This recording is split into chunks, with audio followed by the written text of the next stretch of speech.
नमस्कार। आज हम डेल कार्नेगी की एक बहुत ही मशहूर किताब मित्रों को जीतें और लोगों को प्रभावित करें, इसकी थोड़ी गहराई में जा रहे हैं। ये किताब भाई सालों से लोगों को पसंद आ रही है। तो देखते हैं आज हमारे लिए इसमें क्या है। हमारा इरादा है कि किताब से कुछ ऐसे मोती निकालें जो हमें इंसानी रिश्तों को समझने, भरोसा बनाने और अपनी बात ठीक से कहने में मदद करें। बिल्कुल। और ये किताब का जो मूल विचार है ना, वो बड़ा दिलचस्प है। ये कहती है कि भाई किसी पर असर डालना है तो आलोचना या क्या कहते हैं चालाकी से नहीं, बल्कि सच्ची तारीफ, हौसला बढ़ाने और उनमें सही में दिलचस्पी लेने से बात बनती है। रिश्तों को देखने का ये एक पॉजिटिव नजरिया है। हाँ, ये तो है। तो शुरुआत करें सबसे बेसिक चीज से, लोगों से बर्ताव कैसे करें। कार्नेगी का पहला सिद्धांत है आलोचना, निंदा या शिकायत, इनसे बचें। सुनने में कितना सीधा लगता है ना। हाँ, सीधा लगता है पर असल में मुश्किल है। और जरूरी इसलिए है क्योंकि देखिए, जब हम किसी की आलोचना करते हैं ना, तो वो लगभग हमेशा डिफेंसिव हो जाता है। हाँ, खुद को बचाने लगता है बिल्कुल। और फिर मन में गांठ बन जाती है। पर बर्ताव शायद ही बदलता है। और मजे की बात यह है कि आजकल का मनोविज्ञान भी यही कहता है। हमारा दिमाग नेगेटिव फीडबैक से ज्यादा पॉजिटिव बातों जैसे तारीफ या प्रोत्साहन पर बेहतर रिएक्ट करता है। अच्छा, कार्नेगी ने ये बात जैसे पहले ही समझ ली थी। तो दूसरा सिद्धांत है ईमानदार और सच्ची प्रशंसा करें। पर इसमें और चापलूसी में एक बहुत महीन सी लाइन होती है ना, कैसे पता चले? बहुत अच्छा सवाल उठाया आपने। हाँ सही। कार्नेगी इस पे बहुत जोर देते हैं कि तारीफ सच्ची हो, मतलब दिल से निकले। चापलूसी तो खोखली होती है और लोग उसे पकड़ लेते हैं। बिल्कुल उससे तो भरोसा और टूटता है। सही बात है। सच्ची तारीफ का मतलब है कि आप किसी की अच्छी बातों को पहचानें और उसे कहें। इससे अच्छे बर्ताव को बढ़ावा मिलता है, रिश्ते मजबूत होते हैं। और तीसरा सिद्धांत है दूसरों में तीव्र इच्छा जगाएं। इसका क्या मतलब हुआ? इसका मतलब है सहानुभूति। मतलब ये समझना कि सामने वाला असल में चाहता क्या है, उसकी जरूरतें क्या हैं। जब हम उनकी इच्छाओं, उनकी जरूरतों के हिसाब से बात करते हैं, तो वो हमारी बात ज्यादा ध्यान से सुनते हैं, साथ देने को तैयार होते हैं। ओके, ये उन्हें मोटिवेट करने का सबसे अच्छा तरीका है एक तरह से। ठीक है। तो आलोचना से बचें, सच्ची तारीफ की, उनकी इच्छाएं समझी, एक अच्छी नींव रख दी। अब लोगों को अपनी तरफ खींचे कैसे? कार्नेगी कहते हैं दूसरों में सच्ची दिलचस्पी दिखाओ, मुस्कुराओ और हाँ, लोगों के नाम याद रखो। हाँ, ये सुनने में छोटी बातें लगती हैं, पर इनका असर बहुत होता है। किसी का नाम याद रखना और लेना, ये दिखाता है कि आप उन्हें एक इंसान के तौर पर अहमियत देते हैं। एक पर्सनल कनेक्शन बनता है। और मुस्कुराहट, वो तो दोस्ती का पैगाम है। लोग सहज महसूस करते हैं।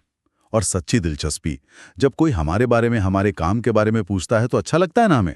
बिल्कुल लगता है। और इसी से जुड़ा उनका अगला नुस्खा है एक अच्छे सुनने वाले बनो। दूसरों को अपने बारे में बोलने दो और उनकी पसंद की बातें करो, उन्हें ईमानदारी से महसूस कराओ कि वो महत्वपूर्ण है। सुनना, हाँ, सुनना एक कला है। जब हम सच में ध्यान से सुनते हैं तो हम सिर्फ बातें नहीं समझते, हम इज्जत भी दिखाते हैं। लोगों को अपनी बातें, अपनी पसंद नापसंद शेयर करना अच्छा लगता है। जब हम उनकी दुनिया में इंटरेस्ट दिखाते हैं तो अपने आप हमें पसंद करने लगते हैं। और महसूस करना, ये तो इंसान की एक बेसिक जरूरत है। इसे पूरा करके हम गहरे रिश्ते बना सकते हैं। अच्छा, रिश्ते अच्छे हो गए, पर मान लीजिए हमें उन्हें अपनी बात मनवानी है, किसी विचार के लिए राजी करना है। यहाँ कार्नेगी का तरीका थोड़ा अलग है। वो कहते हैं बहस मत करो। हाँ, क्योंकि बहस में आप जीत भी गए ना, तो भी रिश्ता अक्सर हार जाते हैं। अच्छा, तर्क में आप सही हो सकते हैं, पर सामने वाले के मन में वो बात रह जाती है, खटास आ जाती है। तो बेहतर है कि असहमति को सीधे टकराव बनने से रोकें। तो फिर कैसे करें? कार्नेगी कहते हैं दूसरों की राय का सम्मान करें। कभी सीधे सीधे ये ना कहें कि तुम गलत हो, और अपनी गलतियां फौरन मान लो, साफ साफ। और बात हमेशा दोस्ताना तरीके से शुरू करो। ये सारे तरीके दरअसल टकराव टालने और एक सहयोग का माहौल बनाने के लिए हैं। अपनी गलती मान लेने से सामने वाला थोड़ा शांत हो जाता है। उसे भी लगता है कि ठीक है, ये भी इंसान है। हाँ, डिफेंस कम हो जाता है। बिल्कुल। और दोस्ताना शुरुआत से एक पॉजिटिव माहौल बनता है, जहां सहमति की गुंजाइश बढ़ जाती है। ये दिखाता है कि आप हल चाहते हैं, जीतना नहीं। और कुछ और दिलचस्प नुस्खे हैं? दूसरों को ज्यादा बोलने दें, उन्हें महसूस होने दें कि आइडिया उनका अपना है। चीजों को उनके नजरिए से देखने की कोशिश करें। ये आइडिया उनका अपना है वाला पॉइंट थोड़ा सा मैनिपुलेटिव नहीं लगता? ये सवाल उठता है। पर कार्नेगी का मतलब शायद ये नहीं कि आप चालाकी करें, बल्कि ये कि जब कोई हल या आइडिया बातचीत से निकलता है और उसमें सामने वाले का भी हाथ होता है, तो वो उसे अपनाने को ज्यादा तैयार होते हैं। अच्छा, मतलब ओनरशिप वाली फीलिंग। हाँ बिल्कुल, ओनरशिप का एहसास। और दूसरों के नजरिए से देखना यानी सहानुभूति रखना, ये तो विश्वास बनाने और कॉमन ग्राउंड ढूंढने के लिए बहुत जरूरी है। ये सारी बातें लीडरशिप पर भी लागू होती हैं। कार्नेगी बताते हैं कि बिना किसी को नाराज किए लीड कैसे करें, जैसे छोटे से छोटे सुधार की भी तारीफ करें। हाँ, ये लगातार पॉजिटिव रीइंफोर्समेंट है। तारीफ चाहे कितनी भी छोटी हो, लोगों को मोटिवेट करती है कि वो और बेहतर करें।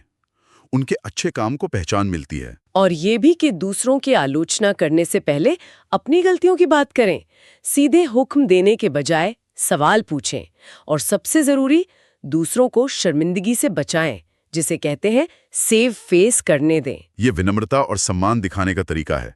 अपनी गलती मानना दूसरों के लिए आपकी बात सुनना आसान बनाता है। और सवाल पूछने से लोग सोचते हैं, हल्का हिस्सा बनते हैं। ये आदेश देने से कहीं बेहतर है। सही बात है। और किसी की गलती पर उसे सबके सामने नीचा ना दिखाना, उसकी इज्जत रखना, ये लंबे समय के रिश्तों और टीम के मोराल के लिए बहुत बहुत जरूरी है। तो कुल मिलाकर देखें तो कार्नेगी का पूरा दर्शन घूमता है सच्ची तारीफ, प्रोत्साहन और सच्ची दिलचस्पी के आसपास। उनका मानना था कि इन सिद्धांतों को अपनाने से रिश्ते सुधरते हैं, आपका प्रभाव बढ़ता है, झगड़े सुलझते हैं और लीडरशिप बेहतर होती है। ये सिर्फ कुछ तकनीकें नहीं है, बल्कि रिश्तों को लगातार बेहतर बनाने का एक तरीका है, एक कोशिश है। यानी कार्नेगी के सिद्धांत आपसी सम्मान, सहानुभूति और पॉजिटिविटी पर टिके हैं, जिनसे गहरे और टिकाऊ रिश्ते बनते हैं और प्रभाव भी। बिल्कुल। और ये याद रखना बहुत जरूरी है कि ये सिर्फ बाहरी दिखावा नहीं होना चाहिए। असल मुद्दा है अंदर से दूसरों के लिए सच में सम्मान और समझ पैदा करना। असली असर दिखावे से नहीं, सच्चाई से आता है। इन सब बातों को जानने के बाद एक सवाल हम अपने सुनने वालों के लिए छोड़ जाते हैं। सोचिए वो कौन सा एक छोटा सा बदलाव है जिसे अपने रोज के व्यवहार में अपनाने से हमारे आपसी रिश्तों पर सबसे ज्यादा अच्छा असर पड़ सकता है।